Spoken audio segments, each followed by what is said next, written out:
So over here inside of Corel Draw, let's say for example, I'm going to go ahead and then make some objects right here just like this. So now for the objects, I can go ahead and select out particular styles. Let's say for example, I can have a certain style of the edges right here. I can go ahead and change around the points, and then let's say for example, change around the color for each of the object as well, just like this. So now you can see that each of the object right now has a certain object style. And what you can actually do is you can save these object style as you wish as well. For example, let's say for example, if I were to actually save this object style, then I can simply right click right here, then go to object style, and then you can go ahead and choose new style set from. So if I were to go ahead and click on it, then I can name, let's say for example, blue style right here just like this, and then let me just go ahead and type in blue style, press OK, and then what happens is that it'll be saved in the object style right here. So you can see that blue style is here. So now what I can also do to access out the object style is go around over here onto Windows, then onto Docker, and then enable out the object style from over there as well. So go to Windows, Docker, and then around over here, you can go ahead and select object style just like this.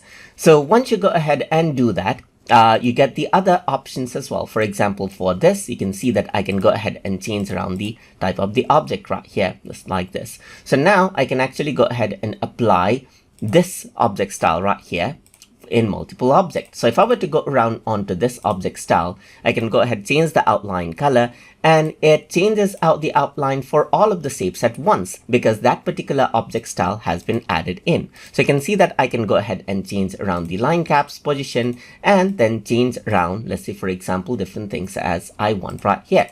I can go ahead, change around the outline and even the fill color as I want, and all of the objects with that particular object style applied actually shows up right here. Let me just go ahead right here, and let's say for example, I'm going to go to object style and say new style from this. So I'm just going to go around and say, let's say for example, another style. I can name the style whatever I like. And once I do that, I have another style around over here as well. So this is what I have, and this is another style that I have right here. So you can see that I got different type of styles right here, just like this as well. And then you can, let's say for example, apply that to the selection as well. So this is what you have, as you can see. Let me just go ahead and select it, and you can go ahead and apply that particular preset styles right here, as long as it is let's say supported right here, just like this as well. So there are different styles, and these are different style sets that you can simply go ahead and add it in. And as I change it, you can see that I can apply to selection, and then for the object style on whatever it is actually applied on, all of the properties right here will be changing out in sync just like that. So that is how you can go ahead and then utilize object styles inside of Corel Draw to have consistency across designs that you have in your project. So I hope you guys learned something as always. And as always, please like, comment, share, and subscribe.